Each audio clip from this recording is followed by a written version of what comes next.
So very good evening to all of you and a warm welcome again to our oncology classroom evening session. As you all know that this month's topic of discussion is on various aspects of gynecological malignancy. One important aspect always remains radiation, and in radiation, particularly when it comes gynecological malignancy, brachytherapy remains and holds a vital role to play. Now, for convenience of the residents to better understand this brachytherapy, we have divided the talks into two different classes. So today it will be the first class on brachytherapy in gynecological malignancies. To be more specific, this will be discussing, the today's class will be discussing mainly on intracavitary radiation therapy. And this class will be taken by Dr. Abhishek Basu. Dr. Abhishek Basu is very well known in this entire country, and many of you have actually attended the ICRO brachytherapy, gynae brachytherapy courses, which was held under the guidance and leadership of RG Kar Medical College and Hospital. So Dr. Basu was working that time at RG Kar Medical College. And right now, Dr. Basu is working at Bardwan Medical College and Hospital as an assistant professor in the Department of Radiation Oncology. It gives me pleasure to say that me, Dr. Basu, we were all friends and colleagues, and we had our residency together at Medical College Hospital, Kolkata, and undoubtedly one of the best in our lot to say. Such an amazing, knowledgeable person and humble person. It's really a pleasure to listen to him, and it's not. I will not say that it's exaggeration. Whenever he speaks, it it soothes our ear to listen to him. So, thank you, Dr. Basu, for accepting this invitation, and it's a privilege and pleasure to listen to you after a long time. And I do not want to waste your time, so we'll request you to please take over this session, start sharing your presentation and discussing the topic. Absolutely. So, thank you, Dodulda, for giving me this opportunity because I think this is a very, very important opportunity for me, especially because this is a topic which is very close to my heart, and that is my first disclosure. Now, what I to discuss today is essentially intracavitary brachytherapy in carcinoma cervix.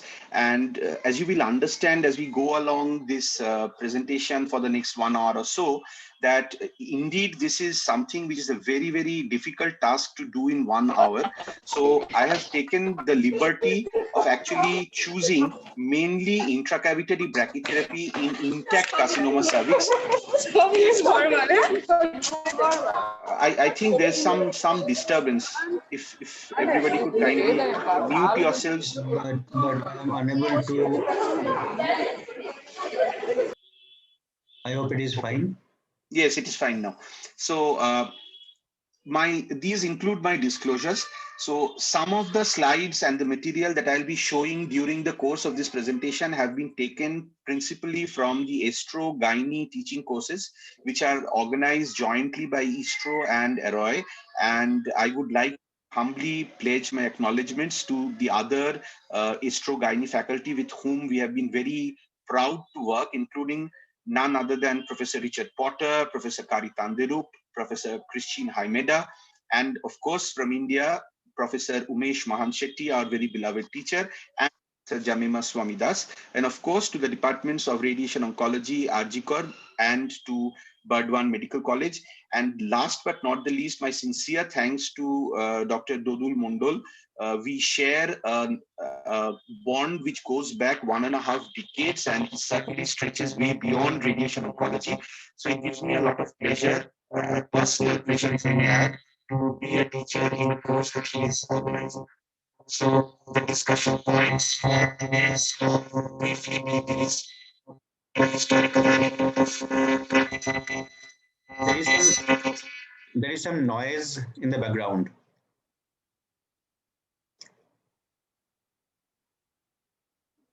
I think there is some problem in the audio.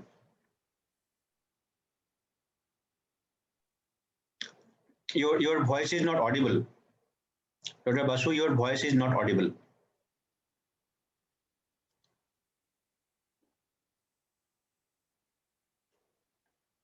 Discuss upon, followed by brachytherapy in carcinoma cervix Y. And I understand that the large gathering that we have today is principally made of residents, and therefore I would like to talk some things in which are very basic, because Dodulda specifically instructed me to go ahead with that.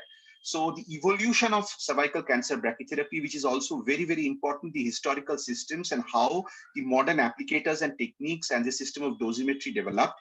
Then looking at the workflow of brachytherapy in carcinoma cervix, and that I think is something very important, starting from pre-planning, applicator selection, contouring, planning optimization, and plan evaluation.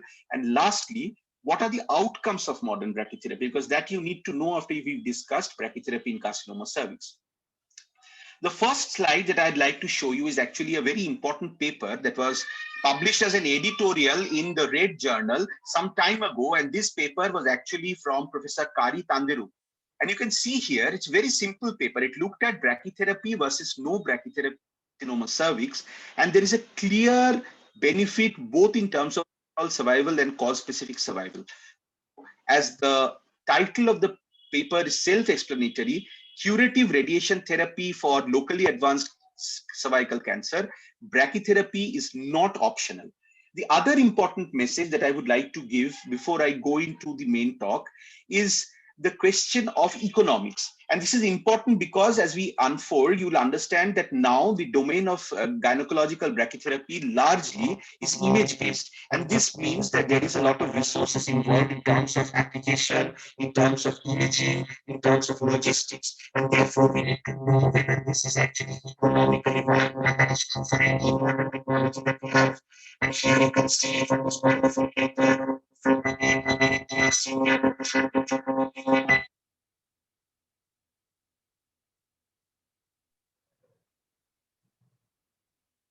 Dr. Basu, there is some problem with the audio. We are not hearing your audio. Dr. Basu,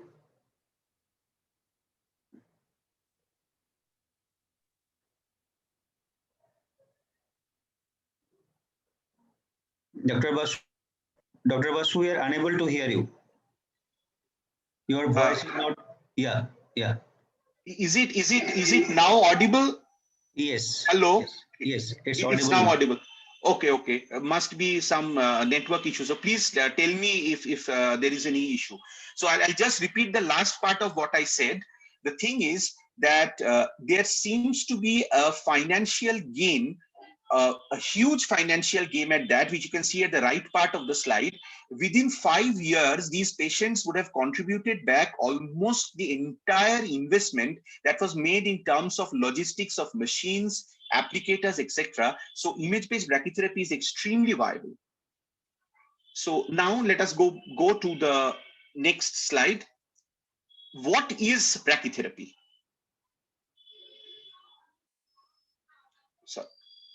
So you can see this is a typical diagram that I've drawn of the cervical.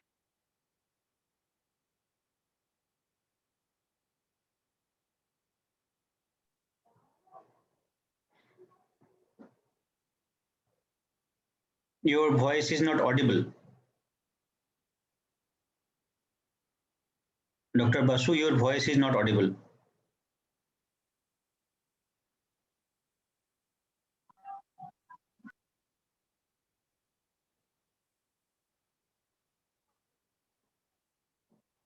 No, your voice is not audible.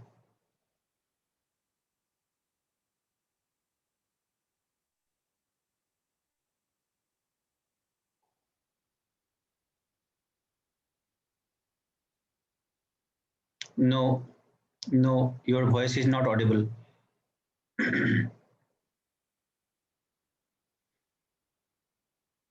Your voice is not audible. I think you can stop the video streaming and just keep the audio modes on. I think there might be some issues with the network connectivity. Or can you uh, Can you remove the headphone and use the microphone of the system directly?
Am I audible now?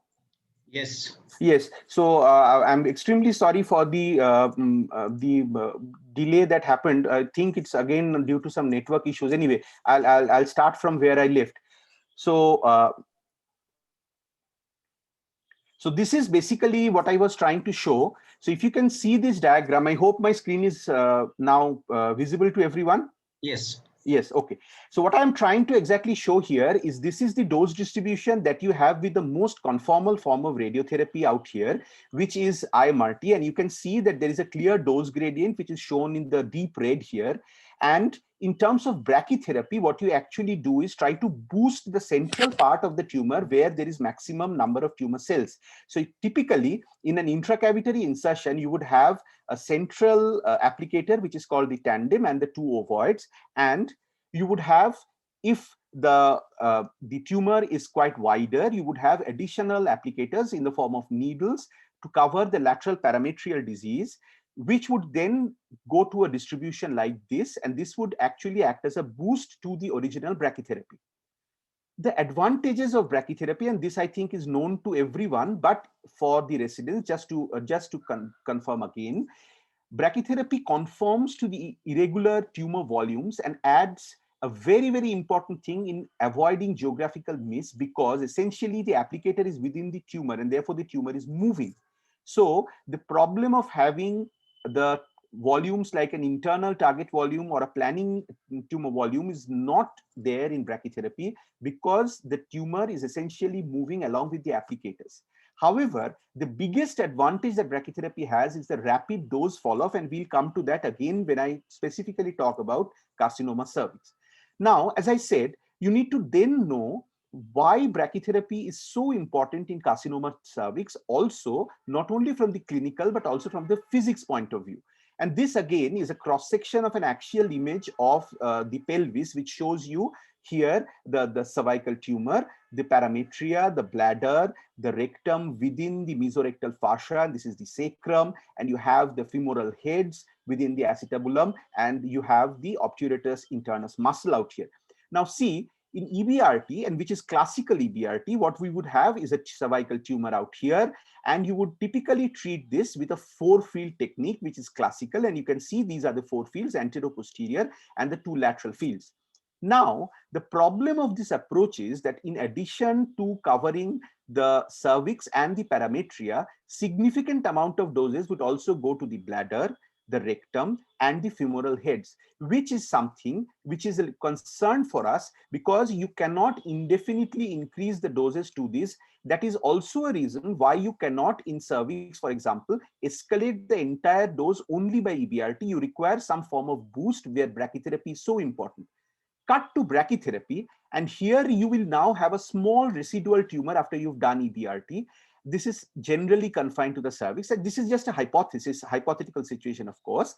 And here you would have the central tandem and the applicators, of course, And the addition, you would do some form of packing, and we'll come to that later as well when we discuss. So you would physically push the organs at risk, that is the bladder and the rectum, away from the cervical tumor, and you would have the typical dose distribution that you see here in yellow, which conforms very well within the tumor and also relatively spares the bladder and the rectum. The advantage of brachytherapy is also in terms of a tumor where you see here a cervical tumor with an extension into the left parametria and the left upper vagina. And you can see this is covered by the central applicator, which we call the tandem, and two vaginal applicators, which we call the ovoid, to produce a distribution which looks like this on the coronal section, which is typically in the form of a pear. And you can see how beautifully we cover not only the cervical tumor, but also the part of the parametria and the upper vagina, which is the aim of treatment in case of brachytherapy. The important aspect of intracavitary brachytherapy, which we are discussing today, is also the dose gradient. And this is a picture to which we will come back again later, which shows the cervical tumor and the concentration of the tumor cells as we move from the center of the cervix to the parametria. And you will observe that there is a sharp fall off. So this is the area which bears the maximum number of tumor cells. And as we move along to the lateral pelvic wall, the number of cells gradually decrease. So in an ideal world, we would want the highest dose to be given to the central part of the tumor bearing area. And very rapidly, we would want the dose to fall off. And this is precisely what we have with intracavitary brachytherapy. This is important because in the next class, you are going to learn about interstitial brachytherapy. And as you will see, the initial days of interstitial brachytherapy based on the Paris principle was that you conformed a uniform dose. And this is not typically warranted. We are now, of course, moving to dose gradients there as well. But this is the beauty of intracavitary. So you see, the central tumor is receiving 300%, but when we move laterally, it is 50% or lower only within a matter of few centimeters. The next thing, I think, which is very, very important is the evolution of brachytherapy. And this, unfortunately, gets very little credit now, particularly with the residents, because they are more interested in the modern image-based brachytherapy things. But I think this is important to learn nevertheless. So if you look at the classical systems, and by systems here we mean a set of Dr. Basu, just a moment. Yes. I am actually muting everyone. So please unmute yourself when I am doing this. Please unmute yourself. Thank you. Okay. So by systems, we mean a set of guidelines which are given in the perspective of brachytherapy, meaning these are a set of rules by which the initial dose prescriptions were done. Remember, this was an era when we did not have the classical point A, so we didn't know what was the best method to prescribe the dose. And as you will see in the following few slides, these are the first systems that actually evolved. So the first system that evolved was from the Curie Institute in France, from Paris. And this is the classical system where you had a rubber tube within the uterine cervix, and you had radium pellets that were given one after the other, which led to the name called tandem.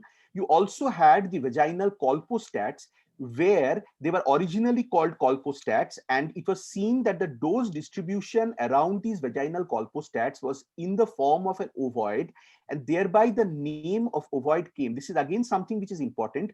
Ovoids are not named because of the shape of the applicator, but because of the distribution of the radiation around the applicator. So these were radium preloading systems, and you can see that the dose was then given in milligrams of radium into the number of hours or milligram hours. Now, the next system, which evolved almost at the same time, was the classical Stockholm system, which happened in Stockholm, Sweden. And this was a completely disjointed system from Gustav Forsell. Here again, you can see there was a intrauterine applicator and a flat box which was usually made of materials like lead, and this contained the radium, the amounts of radium that there were. Remember that this was perpendicular to the direction of the uterine tandem, and this is important as we move along.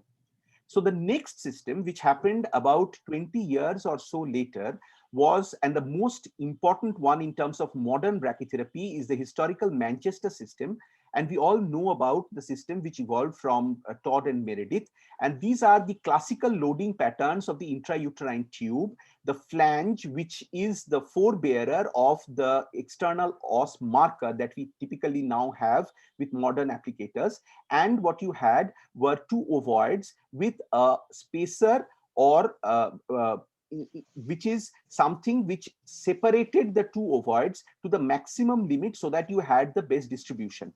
Depending on the length of the uterus and the space available within the vaginal ovoid, you had different sizes of vaginal ovoid and different lengths of the intrauterine tandem. And a set of rules which were there at that point of time were from Professor Ralston Patterson and Dr. H.M. Parker, and these radium dosage rules are very, very important in terms of historical knowledge.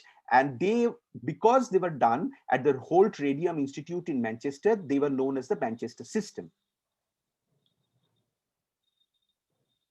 The Fletcher applicator, which we commonly use, and I think most of you in your institutions are using this applicator at the present moment, would actually develop from the Manchester system, and it would be on the same note as the Manchester system. And here you can see that there were the colpostats and there was the adjustable tandem with an external fixator device. In addition, however, there was some form of shielding that was used within the vaginal ovoids, and I'll show you a very interesting paper that was published actually in the Red Journal almost 4 or 4.5 decades ago. And this actually shows you how the ends of the vaginal ovoids were shielded to reduce the dose to the bladder and the rectum in this. Remember, the Fletcher applicator is actually known as the Fletcher Soot Delclos applicator. And the reason for that was the original Fletcher applicator was designed for radium systems. Soot later modified this for afterloading systems, and Delclos modified it for HDR brachytherapy.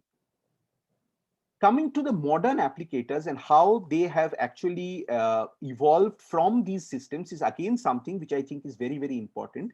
And if you look carefully, you would see the Manchester or the Fletcher style applicators have evolved from the Manchester system, and from the Stockholm system, where you remember you had a box in the vagina and you had an intrauterine tandem, there have actually evolved the ring applicators.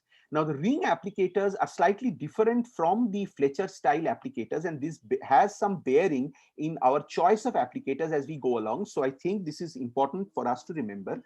The first difference is in the thickness of the ovoids and rings. And here you see, based on the size of the ovoids, the thickness varies in the Manchester or the Fletcher system, whereas it remains constant in the Stockholm system. So basically, the difference in the diameter of the ring increases to increase the different size of the ring. This is important.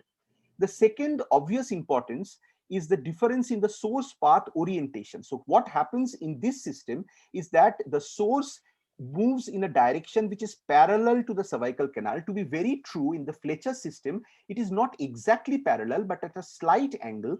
However, as we remember from the historical Stockholm system, in the ring, it is absolutely perpendicular to the direction of the cervical canal. The third important difference is in loading flexibility. And this is important because you see the number of those positions that you have within the ring are much, much more. And you have the selection of loading some of them, as you can classically see here.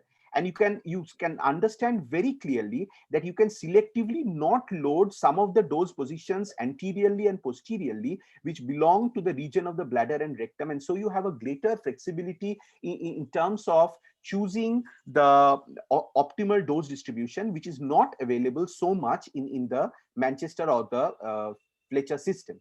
However, contrary to this, there are certain advantages that are there for the Manchester and the Fletcher system, which is asymmetric insertion. So typically you could choose two different sides or sizes of ovoid if you wanted if there is a disparity in the vagina. And in the same vein, you could also actually separate one ovoid more than from the other ovoid. You would know that there are already publications from various Hello. parts. Yes. Good evening. Hello. Am I still audible, or is there any issue? No, Okay. you are fully audible. Okay, so there are publications already from India and other parts of the world where, due to a very narrow vagina, there is actually some system where alternate ovoids are used in different applications. Meaning, for example, in the first application, only the tandem and the right ovoid is used, and in the second application, only the tandem and the left ovoid is used. So this kind of advantages is not available in the Stockholm system. But again, in the Stockholm system, because it is pretty rigid, the advantage that you have is that if there is a disparity in the two sides, you could actually take care so that there is no overriding of the applicators that occurs within the Manchester system. The last system, which is only of practical importance to us, because to the best of my belief, it is not practiced outside of a handful of institutions all across the globe, but is very, very important in the Institut Gustave Roussy in Paris, France, is the mold system. And this is very interesting, where you actually put in some kind of thing like plaster of Paris. It's a customized mixture that is actually made there, and you take an impression of the vagina, take it out, and you actually cast it into a mold, as you can see in this picture, and you have customized channels which act as vaginal applicators. So you do not have either a ovoid or a ring, but you still have applicators that are made here, and then you do the proper application. So this is slightly cumbersome, if you may say so, but they have a history of more than 40 years of doing this. So this is again something which we need to know as we move forward. This brings us to the third important aspect of our discussion today before we move to the actual brachytherapy procedure, and this is dosimetry. Now, what does dosimetry mean? As we said, systems are a set of rules that we have, and in dosimetry, we mean the prescription of the actual dose when we want to give brachytherapy. Now, this has been a huge journey, a journey which started in formally in the mid-80s with the publication of the ICRU report number 38, which was in the 1980s. And this has moved to the ICRU report number 89, which was published formally in the year 2016. And the transition happened from 2D to 3D radiation. And this has completely changed the paradigm of treatment of cervical cancer. First thing that happened here was the description of a point.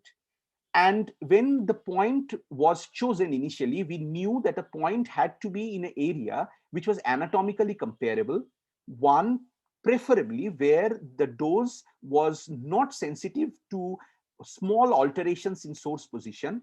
And at that point of time, it was thought that it would be in a region of limiting radiation tolerance, meaning that if the dose to that point was exceeded, there would be significant toxicity. So the point would be chosen in that way. Unfortunately, some of the premises by which this point was chosen, and which is point A, which all of you of course know, was not very correct, but nevertheless, more than almost 100 years after the point was formally chosen, we still know that point A remains a valid, a very, very important point in terms even of image-based brachytherapy. So for the sake of this discussion, I will not go into the formal definitions of point A, which you all know. Initially started with a definition which was anatomic, based on the distance from the superior surface of the vaginal mucosa, 2 centimeters, and from along the uterine canal, and then 2 centimeters laterally. The important issue is this point has to be in the plane of the uterus. So if the version of the uterus changes, point A actually changes, but this is not true for point B, which is a fixed point. So essentially point A is 2 and 2 centimeters, and from there another 3 centimeters you have point B. Classically, the dosimetry described that 100% dose would be going through point A, and there would be a sharp fall off of dose, so that it would be about 20 to 25% only at point B. Now, however, there was an important aspect here. This point B was initially thought to be the lateral throw off of dose, which was a surrogate However, later it was found that this is not quite true, and the nodal dose, and this is actual dosimetric studies, is approximately about 3 gray for a typical insertion of 4 fractions of brachytherapy of 7 gray each. What did this result in? I've already showed you graphs before, and this resulted in what we know as the classical pear-shaped distribution that covered from the uterine corpus to the cervix, the medial parametria, and the upper vagina in the coronal plane, and in the sagittal plane in the form of banana, which conformally spared the bladder. And you can see the Foley balloon, which resembled the bladder at that point of time, and of course the rectum, which lies somewhere here. However, as I already told you, there are several critiques of point A which were known within a decade of the point actually being formalized. So it was seen that the definition of point A, or the dosimetry of point A, varied with the position of the applicators. So that anatomical definition was soon amended, and it became definition adjusted with the applicators in terms of the distance from the lowest uterine source or from the external os, again 2 and 2 centimeters. It was also seen that contrary to common belief, point A was unfortunately located at a region where there was a very high dose gradient, which meant that if there was any miscalculation, you could actually miss the dose to point A significantly. And this was era when there was no imaging, so no organs were visible. It was only orthogonal X-ray based. It was also seen that based on the volume of the cervical tumor, point A could actually lie within or outside the tumor. And the correlation between the clinical outcomes was not very good in terms of point A. Therefore, you required a better definition of point A. I already told you that the definition initially of the classical point A happened based on the applicator, but this was further modified to what is now known as point H. And this came from the American Brachytherapy Society group. This is basically nothing but the sum of the radius of the applicator plus 2 centimeters along the uterine canal and 2 centimeters laterally. So this is an entirely applicator based definition, and this is the definition that we actually use now. Although we still call it point A, this is the classical definition that we use in terms of calculating or normalizing dose to point A in clinical brachytherapy now. If you look at the ICRU 89, there are excellent ways in which the calculation of point A has been shown both for the ovoid and the ring applicators, and also the last one, this is for the vaginal mold that I showed you. So how to calculate point A, this is of course the domain of the physicist, but this has been done, and anybody who's interested could actually look at this aspect as we move along. The other important point that ICRU report 38 showed was the definition of the dose rates. And this is very important in terms of low dose rate, medium dose rate, and high dose rate. There is, of course, the other dose rate called pulse dose rate, which is essentially the delivery of high dose rate radiotherapy in pulses few hours apart, so that in between you could go and you could nurse the patient, which is thought to be radiologically between the HDR and the LDR, the properties of both. But the important aspect here was, again, the definition of a reference volume. And this reference volume was the 60 gray reference volume that was actually shown at this point of time. And we would come to how this actually got translated later into another volume. And also dose reporting. So this was unheard of before. From the milligram hour, something known as total reference air karma or TRAC was given. So this was essentially for comparability of different plans. So if your institute was doing a plan with one kind of dosimetry, one kind of applicator, which is different from my institution, how do we compare those plans? So the only method we could do that is by looking at the TRAC. And this is very, very important. The other vital development that happened was actually definition of certain points, including the ICRU bladder point and the ICRU rectal point. So the first point, and we would come to this, I think, in a diagram rather than boring you with the nitty-gritties of the text, is taken from ICRU 38. And I think even first year residents of radiation oncology would have seen this. So this is the cranial side of the patient. This is the caudal side. And you can see here the uterine tandem. and the intravaginal sources. This is the Foley balloon, which is visible with some contrast in the orthogonal X-ray. And you can see that on the anterior posterior radiograph, it would be the center of the balloon, but actually the point would lie at the posterior edge of the balloon along the center. And this is essentially a lateral radiograph that we are seeing. The rectal point would be defined as a point which is 5 millimeters behind the posterior vaginal wall. Now, bear in mind, the posterior vaginal wall could not be actually visualized in terms of orthogonal X-rays. So what the people then did was they used radio opaque vaginal gauze, which was given with some radio opaque dye, and that gauze was visible. So from the posterior edge of that gauze, you moved 5 millimeter at the level of the mid-dual position of the vaginal ovoid. So if the vaginal ovoids were loaded from here to here, at the midpoint of the loading of those vaginal ovoids, you moved 5 millimeter behind the vaginal packing, and that point was actually the ICRU rectal point. So this is a classical picture of the lateral and the AP X-rays that you can see here, and this is essentially the bladder point that you can see here, and this is the rectal point.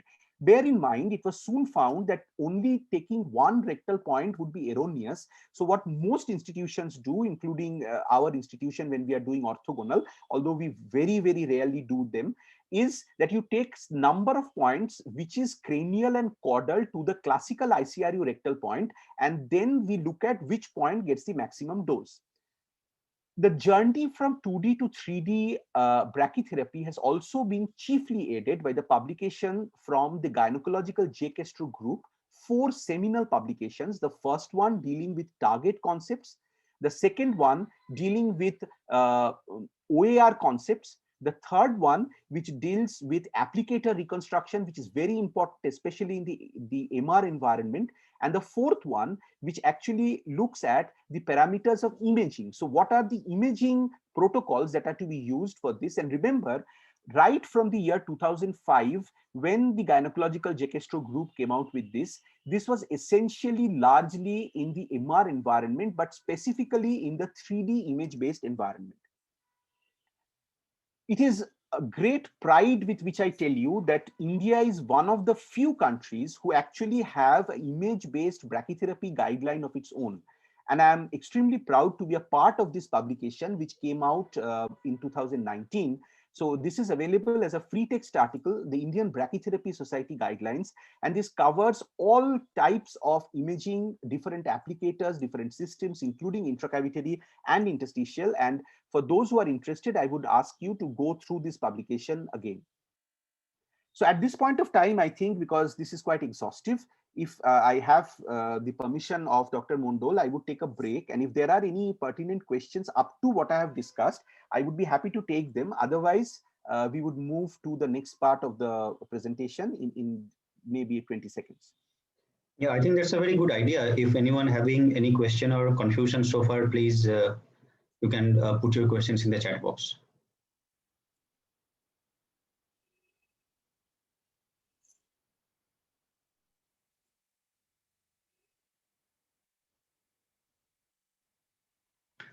Okay, so the first question is, if ovoids are inferiorly displaced, point A will get inferiorly displaced?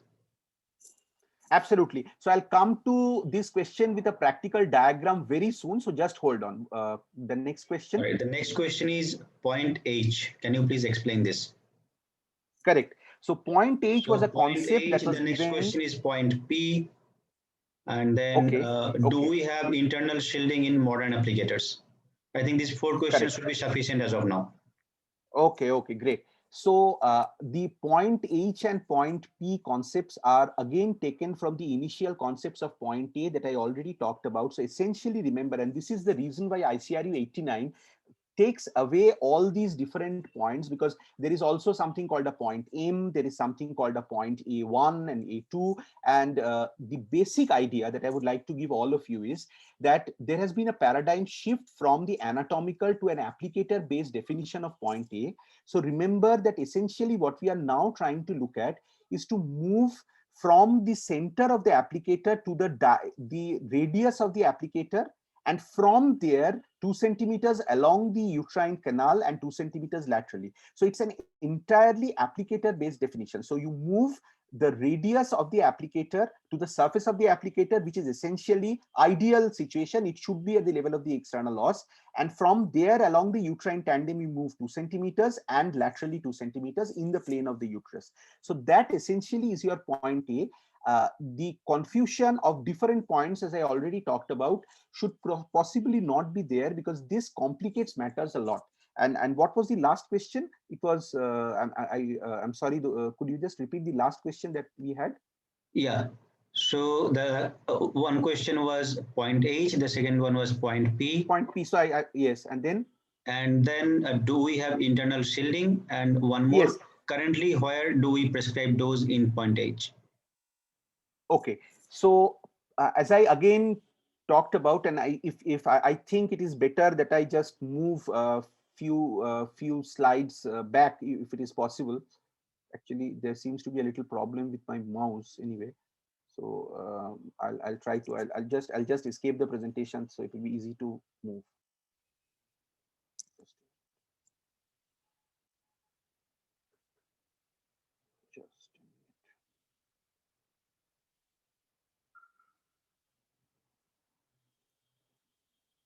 Okay, so little bit of issues I am having with my mouse, so I'm sorry, I cannot. I'll show the thing slightly later. So the thing is that point H in the diagram that I showed, and I'll come to it later, I'll show you definitely. So the thing is that point H is nothing but a surrogate for point A. So the dose prescription is at the modified point A. So that is why I again tell you, if you go through the ICRU 89, this confusion will be permanently solved. So for any kind of applicator that you are using, whether it is a vaginal ovoid, whether it is a ring, or any other kind of applicator like a mold, you would have a point which is roughly 2 centimeters from the level of the external os along the uterine tandem and 2 centimeters away from it. And the definition would be based on the applicator system that you are using, and that will essentially be the point at which you will prescribe.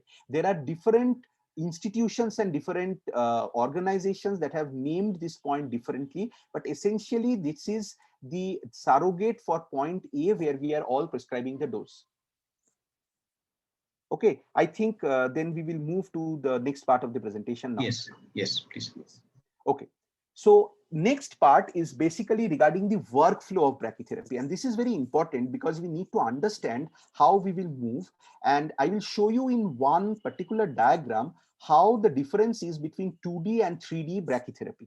So if you can see, in the pre-planning era, in the pre-planning area of the brachytherapy, for 2D it is essentially clinical, and it is clinical plus some form of imaging, preferably MR based in case of 3D. Then comes the role of applicator selection. It is traditionally intracavitary in 2D, and in the 3D era, it is different applicators, which are combination of intracavitary and maybe interstitial, so advanced applicators also. In procedure, there is hardly any difference, excepting that you can use US guidance where you have that facility. In imaging, there is a major difference that orthogonal X-rays are used for 2D and CT or MR is used as imaging in 3D image-guided adaptive brachytherapy. Contouring naturally would not be possible in 2D, and this is possibly the only step that is omitted in case of 2D, which is there in 3D. Applicator reconstruction has to be done by X-ray markers, or if the applicators are themselves visible in the orthogonal X-rays in 2D, and you have dedicated protocols which can be through a library of applicators. It could be manual reconstruction, and you have QA for applicator commissioning. This is not our domain, it's the physicist's domain, so we don't go into detail of this. Definition of dose points, classical ICRU points for 2D. Here we would have, in addition to point A, you have certain other points, including the rectovaginal point, to which I'll come later. Planning, again, would be standard loading, and here there would be some other forms of optimization. Again, don't get confused, I'll come to this in a moment. And plan evaluation, I think, is the most important step that has changed in 3D image-based brachytherapy with the evolution of certain worksheets like the gynecological Jekestro worksheet and the concept of DVH and EQD2. And in terms of delivery, it was essentially LDR largely, but later HDR in 2D. And in terms of treatment delivery, in case of 3D, it is HDR or PDR. Now we will gradually go through the different steps of this. So first, starting with pre-planning and imaging, the first thing to remember here is that the finger is often forgotten in the midst of all these high-tech imaging. But unfortunately, for all of us, this is something that we do at our own peril, because the finger is something that we have free of cost. It's written low cost in this particular slide, but it's actually absolutely free of cost, and we have 10 of them. There's the largest amount of experience accumulated once you do, and believe me, it takes only 10 to 15 patients with a proper protocol of gynecological examination, where you actually have a very, very good estimation, particularly in certain areas like the portio, vagina, vulva, and the screen. This is an important point that comes to mind when you talk about clinical diagrams. And this is taken again from the IBS publication that I just showed you. Now, this shows you the uterus and the vagina and the parametrium in the sagittal, coronal, and the axial planes. And you can see certain markings. And these are markings that we have actually put every 1 centimeter apart. So it's essentially like a graph paper. And what you do is, after you've done the clinical examination, you actually plot the dimensions of the tumor. So you can see it's along here as well as along here, here as well as here, and you actually plot the dimensions of the tumor very simply on this graph. For vagina, and this is a concept which is not there within the JAK-ASTRO group, and we have evolved this, you actually can do that with the hands of a clock. So for example, you can say that the vaginal growth is from 1 o'clock to 5 o'clock, which would immediately mean that it is essentially the left part of the vagina that is involved. And they are standard color codings that I have shown here. If you assess the different types of imaging with clinical, and this is clinical with US, CT, and MRI, and this is some work that we have already done at our institution, you can see the availability and the cost are completely inversely proportional. It is important to remember that MRI is a gold standard, but behold, clinical is also a gold standard, especially in hands of a person who is experienced. And you would argue that this experience is very difficult. I would strongly say that it only takes about 15 patients at the most with a proper guide to know this experience. And you can see in terms of statistics, the Pearson's correlation coefficients that you have in the pre-EBRT correlation with the different image pairs. This is taken again from the ICRU 89, and you can see how the correlation is beautiful between the MR images and the clinical diagrams. And essentially what we now encourage is that you draw a composite diagram, which is a composite of both the clinical findings that you have at before brachytherapy and before EBRT and before brachytherapy, and also with the MR imaging. So you fuse both of them and you actually take diagrams. But suffice to say that this should be done, and this is very, very important. Coming next to the MRI protocol, and again, this is something which is the domain of radiologists, of course, but as a resident of radiation oncology who's doing brachytherapy with MR imaging, it is important to look at how to get good quality MR images. And this is an excellent image that has been taken at our institute, and you can see the tumor, and this is pre-EBRT. And what you do here is you use vaginal jelly, which is essentially the ultrasound jelly that you have. You use it with a syringe and you insufflate it into the vagina to look at how beautifully it lines it on the standard T2 weighted images, which are important for us. And you can see how the vagina lights up beautifully because of this fluid. This is again a practical example of a case from our institute, and you can see how the correlation was done between the brachy and the clinical diagrams and how this was documented. And this is, I think, something which is very, very important. Why this is important is because this is the era of adaptive planning, and you know that adaptive planning entails the definition of time, including the fourth dimension, which is important when we go along radiation. And this is an excellent paper from Professor Dimopoulos, which shows how the regression of a cervical tumor occurs during the time of external beam radiotherapy and also at subsequent times of brachytherapy. And you see that from EBRT, there is a drastic reduction that occurs at the time of first brachytherapy, and how even during brachytherapy, the tumor gradually regresses. So this change of the tumor during time entails that you use conformal techniques to irradiate the tumor, and that is why the concept of adaptive radiotherapy has evolved. The next important thing that we would discuss is applicator selection. And this is again a very, very important slide. Look at this carefully. What you see here is the cervical tumor and its extension into the parametrium. Now, this would be the typical case in 80% of patients after external beam irradiation, irrespective of their initial disease. So in 80% of the cases, you would have this kind of a case, and this would be clearly treated with a standard intracavitary application by beam that a standard tandem and ovoid or ring, and this is point A, and you can see the pier that covers it in the red marking. In 20% of the cases where the disease would extend into the lateral parametrium or into the lower vagina, you would not be able to completely cover the tumor with a standard intracavitary application, and you would require advanced applications which will be discussed in the next class. But this figure is very important. Only with a standard properly applied brachy you would be able to do justice to 80% of the patients. And this is again shown in terms of applicator selection, in that you can see that this is a tumor that that has some extension into the lateral vagina and lateral parametrium and the lower vagina. And you can see how this is covered with the use of additional applicators like needles.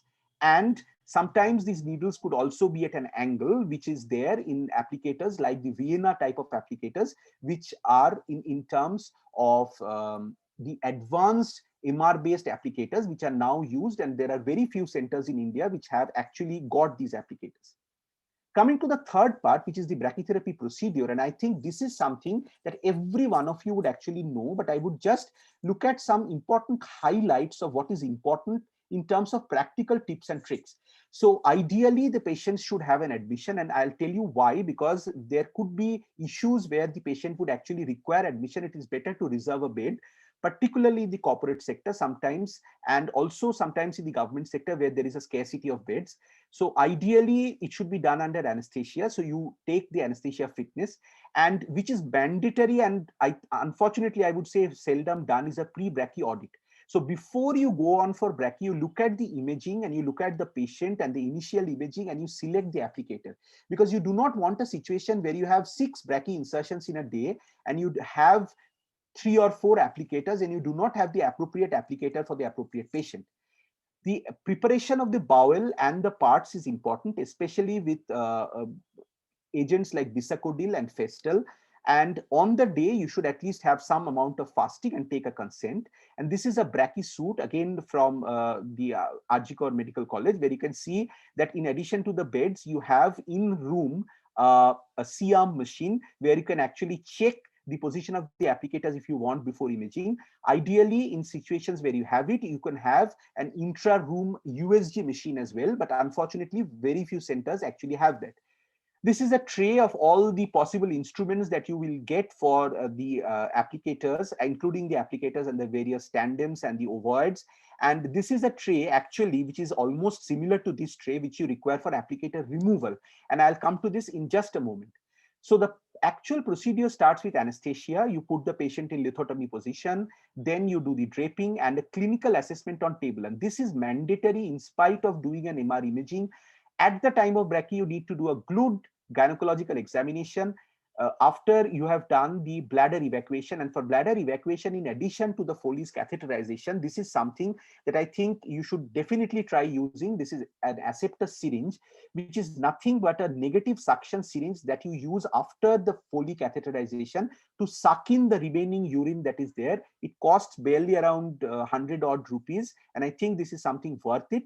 For rectum, again, you could use something which is very, very cheap, a simple flatus tube, which keeps the rectum collapsed and free of gas during the procedure and during treatment. After you've done this, you actually do the uterine sounding. Ideally, if you have ultrasound, under ultrasound guidance, and you look at the length and version, and then dilate the uterine canal. This again, I've put in red because I find, unfortunately, that people who are now trained only in HDR, unlike us who were initially trained with LDR, forget this step and they do not do dilatation and directly insert the applicator, which is something very wrong and should not be done. It is also important to place the longest appropriate tandem and the largest ovoid, and I'll come to it why this is important. Then secure the applicators in place and go ahead with packing. Again, the vaginal packing should not be overzealous, and I'll come to it again why this is important. Somebody asked about the slippage of the the ovoids sometime before. And what you can do is a simple T bandage to secure the applicators to the patient. There are various ways in that you can do. Before you send the patient for imaging and planning, you need to correctly check that the applicators are the correct applicators that you have used, appropriate fixation has been done, and there is no applicator rotation.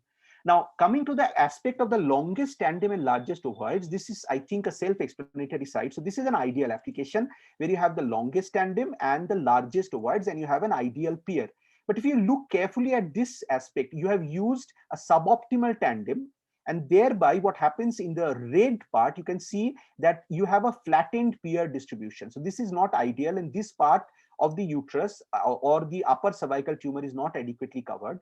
In case where you are using a shorter ovoid, not the appropriate size, again, you are going to have a narrow or a flattened pair. So this again is something which is not correct. So to have an ideal pair, you would require the longest tandem and the largest ovoid. Coming to the issue of packing, which somebody asked, and this is again a cartoon which I have showed here with a bladder, the cervical tumor and the rectum, and these are the applicators. Bear in mind, this is the midline, and this is a correct application where you've packed the bladder and the rectum optimally. Now, what happens when you have done an incorrect and overzealous packing is that you actually displace the ovoids, and this is in the axial plane. This could also happen in the plane of the craniocaudal plane, which somebody asked. So what will happen here is there would be a difference between the ovoid and the tandem, and thereby point A would actually shift downwards, and therefore the cranial part of the target volume would not get adequately covered. This, I think, is again something which is important, and you can see that this is the midline, and what has happened here is overzealous rectal packing. So what happens is the applicators have shifted anteriorly and there is excess bladder dose, and in the other situation where there is overzealous packing of the bladder, the applicators have shifted down from the midline and you have excess rectal dose. So this is something that needs to be avoided when you are looking at optimal application. Treatment delivery is done after the planning part, which I'll come to in a moment. And this is just our machine. All of you would have that. And it is important, and this I think is important, to have the facilities of oxygen and a sucker in this, often because when you are using some form of anesthesia, because sometimes you might have unnecessary complications of the patient and you might want to revive the patient at this point of time. Applicator removal, also just one slide for it. The message is be prepared for the worst. So lots of lignocaine jelly, lots of gauzes, and you must think that there could be bleeding when you are removing the applicator. It is important to look at the applicators that you have removed and look at where there is actual active bleeding at any part and ensure adequate analgesia of the patient. If there is bleeding, please do not panic. Put pressure application that is good enough to control the bleeding, then call whoever is your senior or your mentor at brachytherapy and stabilize the patient hemodynamically. Coming to the post-brachy imaging and planning, and these are the different environments that are actually possible. The first one I think is very ideal and available at very few centers, which is entirely MR. This, however, is much more possible where you actually do a MR plus clinical before EBRT and at brachytherapy and actually do CT for applications, but utilize the MR for doing the target volume delineation at the time of brachy, and an entirely CT environment. Doing imaging protocol is important, and for that you need to book your slot.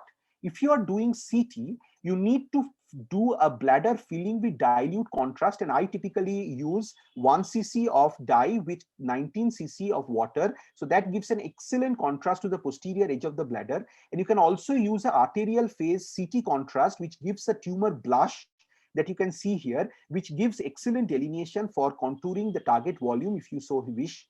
These are typical MR images taken from our system, and you can see how beautifully the different organs look in an MR. Indeed, if you are using MR, initially you would not want to go back to CT, but I know it is not always possible. So these are T1 weighted and T2 weighted MR images from our patients, including the applicator and the different target volumes that are drawn. And for comparison, you can see the MR and the CT, and you can see how beautifully the parametrial stranding is contoured on the MR, which is under contoured here on the CT for the same patient. So This brings us to the concept of contouring and target volume definition. And I already showed you this diagram from the Jekestro 1 paper. And the first concept that we need to understand is the HRCTV. So the HRCTV is essentially the gross tumor volume at the time of brachytherapy together with the entire cervix and the presumed extra cervical extensions of the tumor, which is seen on MR as gray zones.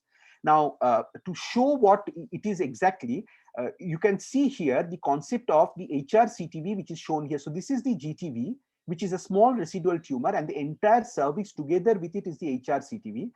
On top of that is a margin, which is the intermediate risk clinical target volume, or the IRCTV, and the guidelines of drawing this are shown here, which is essentially a geometric expansion, but it must include the gross tumor at the time of diagnosis.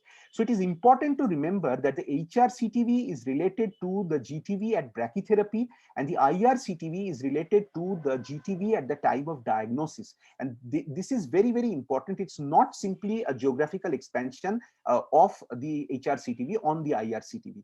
We also have the concepts of the GTV, which is only possible if you are doing it on an MR, of course, but you can extrapolate clinical information on the MR. And this shows you how you can actually look at the GTV to the HRCTV and the IRCTV expansions. This is again from the ICRU 89, but I think for the large audience that we have today, we would not go into the details of the contouring concepts of this, because I think this would be a little bit far-fetched. If there are specific questions, I would be happy to answer them later. These are practical examples of how you draw in different stages: a very small 1B2, relatively intermediate 2B bulky, and 3B, how you actually draw the GTV at brachytherapy, the HRCTV and the IRCTV on top of it in the MR or the image-based adaptive environment. People would ask me that if you do not have an MR, do we have any issue with target contouring? And certainly we do. The first paper of this came from Professor Akila Vishwanathan, but we also have work, and this is ongoing work actually, where you can actually draw the HRCTV also on a CT image, as I already talked, but you require a pre-treatment MR, which is not with the imaging applicators. So with that MR and using your clinical and if possible transrectal ultrasound at the time of application, you can actually do a very good reconstruction of the HRCTV, which is in different terms, and you can see how in certain areas there are lack of estimation, but still this is pretty good. I hope that by end 2021 or early 2022, Jekestro is already in the process of coming out with CT-based guidelines of target volume delineation. And when they come out, we would be in a better position to look at this particular aspect. So the contouring that I would now talk of would include chiefly the OARs, which I think is far easier than the target volume concepts. But just to remember, there are two areas which are a little bit tough, and people keep asking me about this. And one of this is the bladder trigone, which is below the bladder. And this is only possible to be contoured so well in an MR. And you can clearly see this is the area of the bladder trigone. And also the bowel loops, which is something important because we often don't contour them in EBRT in general. We tend to contour the bowel bag. But here, because you are using a very high dose per fraction, it is better to contour bowel loops that are in the vicinity of the target volume. The rectovaginal reference point is again something which is important. We already talked of the rectal point previously, but in the image-based era, this is essentially a point that is 5 millimeter behind the posterior vaginal wall. So the difference essentially is there it was the vaginal gauze packing and we went back 5 millimeter. Here we actually see the vaginal wall and we go back 5 millimeter. It is more or less the same point, but the difference is that this is in the imaging environment and this has been defined in the ICRU 89 points. Now, the next important thing that I'd like to talk with you is the concept of what we look at when we look at the OAR volumes. And this is essentially the D2cc and the D.1cc doses. Now, what does this mean? And this definition again is very, very important. So essentially the definition says that it is the minimum dose that is received by the maximally irradiated volume. So this has two important connotations. It is the minimum dose, meaning it is at least the dose that is received by that particular organ, and It is the particular volume which we are concerned at. So the 2cc volume that we are concerned at is a large volume. It is typically around ring, and the 0.1cc volume is typically around the tip of your finger. Why the two volumes are important is because they correlate with different toxicities. For example, for rectum, the 2cc volume would correlate with telangiectasia and bleeding, and the 0.1cc more with fistula. I think, also skip the PIPS point. If anybody is specifically interested at the time of the next part, I would discuss this. So I think, again, I have a few questions. So I'll pause here and I'll take those questions if it is possible. So the questions include, I think I'll start from this one. So the first one is, how do we dilate for HDR applicator placement? This we essentially do by the Hager's dilator, as you would do with LDR. So there's absolutely no difference. What should be the idea? Sorry, Dr. Basu. The question was, why should we dilate for why HDR? should we dilate? Oh, okay. So the reason why we should dilate is to make life easy for the subsequent applications. So at least you would be doing 2, maybe 3, 4 applications. So once, and particularly when you have bulky disease in the uterus at the time of brachytherapy, it is mandatory that you dilate, because you will be then, if you do not dilate, again doing the sounding and the external os to locate the external os, you would again be wasting time at the time of the second application. That is why you should dilate. The other reason also is, sometimes there might be some uterine collection which we would want to drain out at the time of the brachytherapy. So what should be the ideal distance of splay between the two ovoids? As I said, there is absolutely no ideal distance. It should be the maximal size of the ovoids that fit into the vagina. How do we determine if there is overzealous packing done? So as I told you, your ovoid should not be displaced either laterally or downwards. And also you must be careful that the final applicators must be in the mid plane, as I showed you in a cartoon. They should not be displaced to anteriorly or posteriorly. So the next question, I think, let's see. The next question is there a way to circumvent the risk of uterine perforation? So internationally reported data says that about 5% to 10% cases, 10 is a little bit high, 5 to 8% would be cases of uterine perforation. Of course, there is a way, and the way is to use the rectal ultrasound at the time, which I already talked about in centers which have it. So US guided insertion is the best way to avoid a perforation. Is there a particular order of packing? No, there is not. You could start packing with the bladder, go to the rectum, or vice versa. It's completely up to you. But remember that the packing must be optimal, as I already talked about. So I think, Dr. Mondal, we can move to the next part, right? Yes, please. Yes. Okay. So I know it's getting pretty late, but I do not have very much in the third part. So coming to a little bit difficult part, which is not so important for clinical oncologists, but important for physicists, is planning and optimization. But nevertheless, I think it is important for us to know basic concepts of this as radiation oncologists, because with your physicist, you need to know what they are exactly doing after you have done the applicator insertion, imaging, and the contouring. So the steps of brachytherapy planning include the applicator reconstruction. So I've already talked about this. So it could be based manually. So step by step, the applicators need to be reconstructed on the imaging, or it could be library based, where you have a library of fixed applicators and you can simply overlay them on the images of the applicators.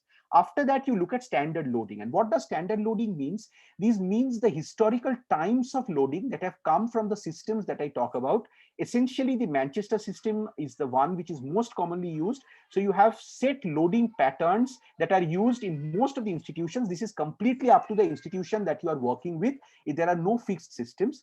After you've done that, you normalize the dose to 0.10. What does normalization mean?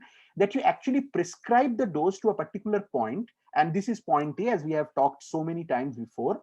And there is a concept of a planning aim and a prescribed dose. I'll come to this again briefly, but just to show you. So the planning aim is the dose that you want to actually give, and this is the dose that you actually prescribe to point A, and the prescribed dose is the dose that you actually end up giving. And why is this? Because you would require often something that is known as optimization. So what is optimization? As the name implies, this is to create the best possible plan from the application that you've done. After you've done the application, it could so happen that you could have you could see that the some of the doses, either the target dose is suboptimal or the OAR dose is in excess, and then you tweak the plan to create a good plan. You already are aware from external beam about plan optimization in terms of IMRT, for example. It's the very same concept that's done here in a different way. Now, the important issue is what should be the relative contribution of EBRT and brachy to the total dose. And what we look at here is essentially 85 to 90 gray EQD2. Again, EQD2, you know, because brachy is higher dose per fraction and EBRT is typically a dose of around 1.8 to 2 gray per fraction. We have to use some radiobiological method to summate the dose to equivalent 2 gray per fractions. So this is the dose that we aim to look at, 85 to 90 gray. This is essentially the dose that we want to give to the cervical tumor. Now, the issue is that what should be the relative contribution of EBRT and brachy? And there has been a paradigm change here. Initially, the EBRT component used to be higher with different brachy applications, as I have shown here. But this has completely changed over the last decade or so. Now, we are looking at almost similar contribution from brachy. So we are essentially looking at reducing the EBRT dose and increasing the brachytherapy dose. And the reason why we are doing it is because we want to decrease the dose to the organs at risk from EBRT, which I showed in a previous diagram. So also important is the overall treatment time. And we all know that we need to complete both EBRT and brachy within a time of 7 to 8 weeks, starting brachytherapy either towards the end of EBRT, 4th or 5th week, or right at the end of EBRT, but giving within 2 to 3 weeks. I already talked about the spreadsheet from the Gynecological JEC-Estro group, and this is available free of cost from the Estro website. All of you who want, you can download it. So this is essentially a combination of the EBRT doses that you see here and the brachytherapy doses, and you can actually put the brachytherapy doses, and this is a beautiful color coding which shows you if you are going wrong or if the doses are accurate, and you have a green mark here. So you can look at the total EQD2 doses. You don't need to calculate it manually. This calculator does it for you. And this is based on the dose limits that are prescribed by the Gynecological JEC-Estro group. And this is also endorsed by the ABS and also by the Indian Brachytherapy Society. So these are the dose constraints that you have. You don't have to, again, go through all of this because this is, again, given in the IBS guidelines. If you want, you can go through that also in the JEC-Estro papers. So essentially, these are the guidelines that we follow in image-based brachytherapy. After you've done the plan, you require plan evaluation. And it is very important that this has to be a golden handshake between the physician and the physicist. And the most important golden rule here is the good planning and optimization would never turn a poor insertion into a great plan. So as a physician, you have to do a good insertion, and only then the physicist will turn it into a great plan. So this is something which is very, very important. And just to give you a practical example of planning, so you can see this is an example from our own institute at RG Kar. And what we did was, this was a standard loading with a normalization to point A for a 9 gray brachytherapy fraction. And you see here that some of the parameters are out of bounds, higher bladder and gut doses, for example. So what was done is dual time optimization. So the dual times at different step sizes for a stepping source that you all have for HDR brachytherapy were changed. And you can see this from these cartoons that are shown here. You again relook the doses that you have. And in the subsequent slide, you can see here that all the doses are now in green. So you have adequate target coverage with optimal coverage of the bladder, rectum, sigmoid, and gut. And it is important here to look at the EQD2 doses, not the percentages. And the last thing that I would like to share at this point of time is, often there is a question that what should be the lower limit of the prescribed dose with respect to the planning aim. Ideally, it should be 80%, meaning that if you start with a planning aim of 9 gray to point A, you should ideally be looking at a prescribed dose not lower than 7.2 gray. So 80% of the 9 gray. If it was 7 gray, it would naturally be 5.6 gray. So 80% of the planning aim, that should be the lower limit of your prescribed dose. The last part of this is audit. And for audit, again, I think this is very important, and this is taken from the ICRU 89 guidelines. There are minimum standards that are reported. So for somebody who's doing it without much imaging, this is level 1 reporting, where you look at point A dose, the 2 cc and 0.1 cc doses of the bladder and rectum and track. If you go for level 2, then more volumes would come in, as you can see here, including the introduction of the vaginal volumes and the PIBs. In level 3, and this is basically the realm of research, you would have sub volumes and the some of the other interesting aspects like the anal canal, vulva, etc. But this is certainly not mainstream. So these are certain parameters that you could look at as to report and audit the outcomes of what you are doing. And for that, this is again a sheet that we designed at Arjikar and we use in various other institutions as well, where you actually look at the type of applicator, and these are the volumes for the target and the OAR that we report in a typical image-based, essentially MR-based application that we have. And just to show you an example, this is how we maintain the data. So this is an unoptimized 7-gray prescription. Then you optimize it and you also look at the different volumes. And this is the final optimized EQD2 volumes. Just two important things for those who are interested in image-based brachytherapy, particularly MR-based. It is important also to look at the volume of the HRCTV. Just for a tip-off, it should be typically more than or around 20 cc, because if it is very less, you are actually drawn something which is wrong. And also you must look at the point A doses. So even in the imaging era, it is important not to forget the point A doses and look at what is the actual point A EQD2 doses. And also then you have the bladder, rectum and the sigmoid, as well as the gut and the vaginal doses, just as an example. The last part, and these are just few slides before we come to the conclusion of my extensive talk, and I'm sorry for that on a Friday evening, is the outcomes of this brachy that I've been discussing over the last 50 minutes. So what is the outcome of the image-based brachy that has been so wonderful? And you can see here, this is data from the Retro Embrace group, which is again from the Gynecological JKestro. Look at the 3-year local control rates. And this is in the tunes of 96% for 1B, almost 90% for 2B, and 73% for 3B. Bear in mind the 73% figure. Actually, the latest publications from the Embrace protocol look at rates which are touching 85% for even 3B with advanced applications. But because they are not yet published, I would not go into them. It is also important to remember that there is a direct correlation of this with the volume of the tumor. So if the volume is more than 30 cc, it needs some form of adaptation, which I showed you. So it is a 20% part where a standard application would not cover it adequately. And here again, you look at the dose bearing. So if the HRCTV D90 doses are above 90 gray, you almost have a flat curve. Whereas if it goes to 80 gray, there is a sharp drop in terms of local control. And as I told you, there is a bearing on the type, on the volume of the HRCTV and kind of applicator that you use. Coming to the OARs, the bladder 2cc, and again, typically 80 to 85 gray cutoff is what is used for the 2cc bladder. 0.1 cc doses are still in the realm of research.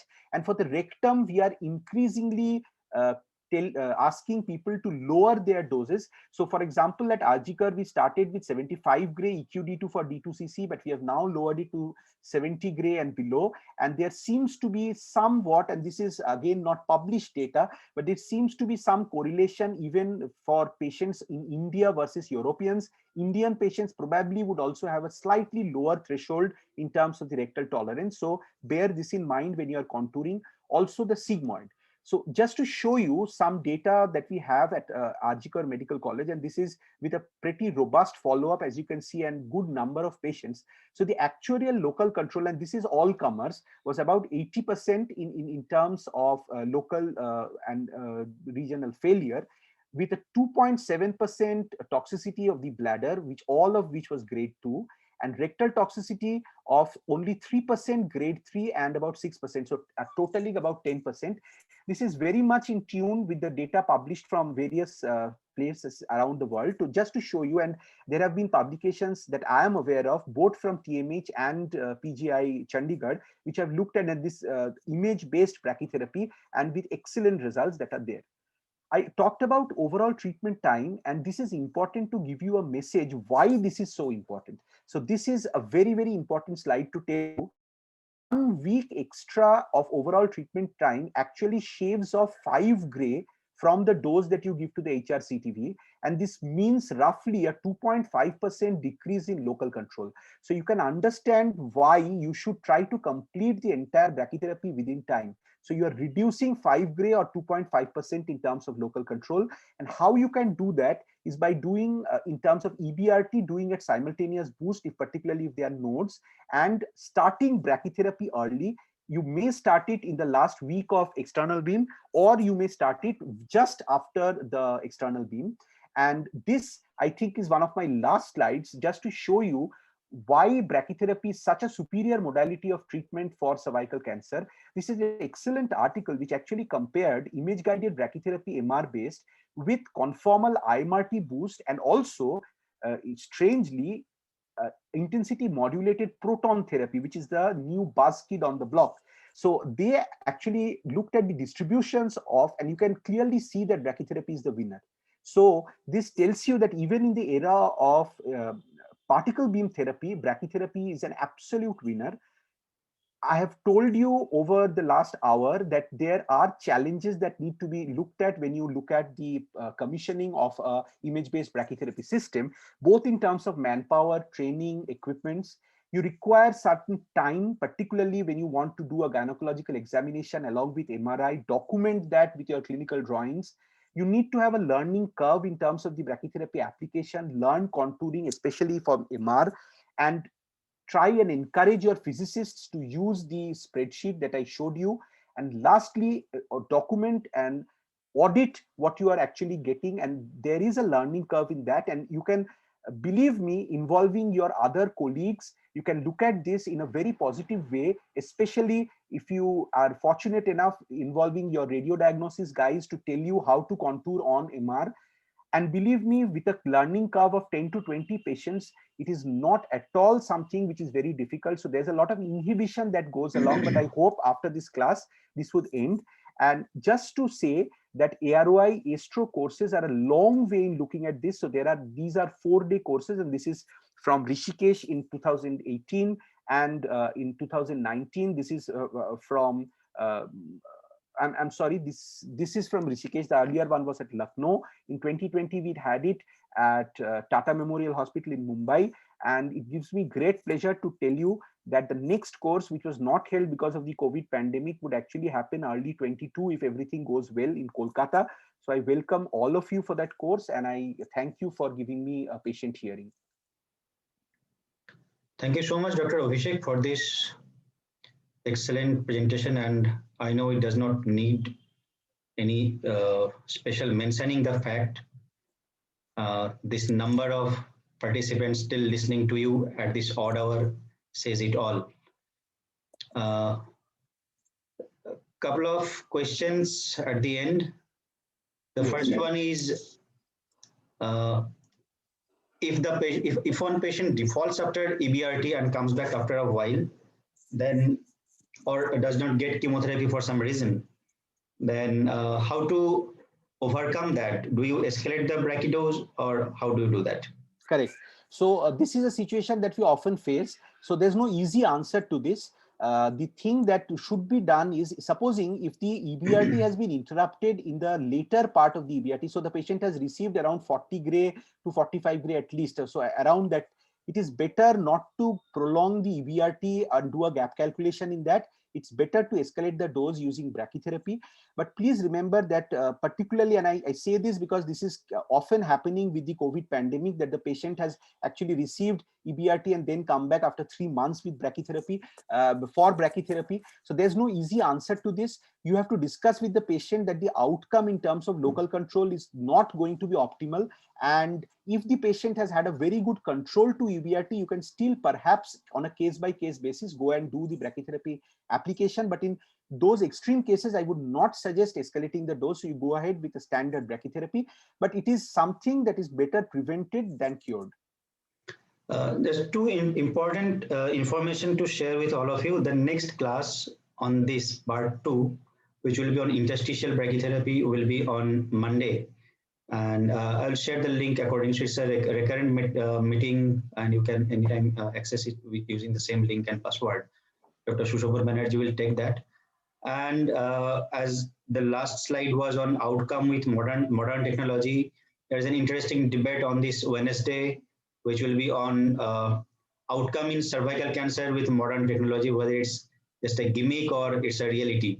So please join in that debate and listen what is there. Okay, so the next question is, with pure intracavitary brachytherapy, when we try to restrict rectum EQD2 to 65, the point A doses often get compromised to about 70%. What should we do? Great.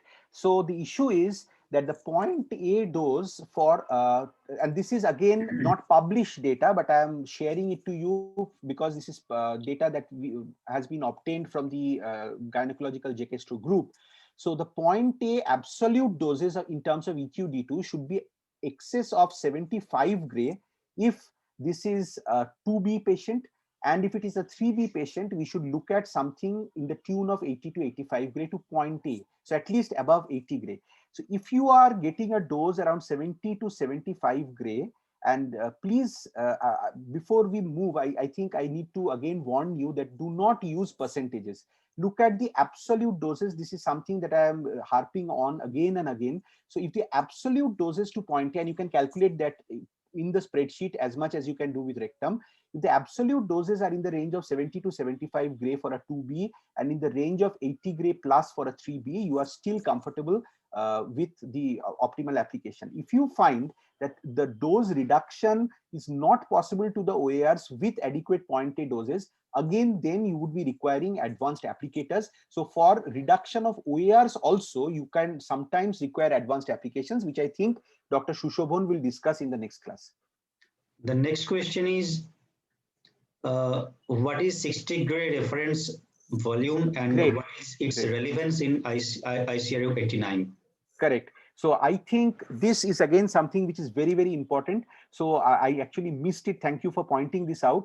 So the evolution of 2D to 3D brachytherapy has actually happened in that the surrogate of point A in the 3D era is the HRCTV, and the surrogate of the 60 gray reference volume in the 3D era is the IRCTV. So essentially the dose constraint for IRCTV is 60 gray. So it's the same volume that you are actually looking at.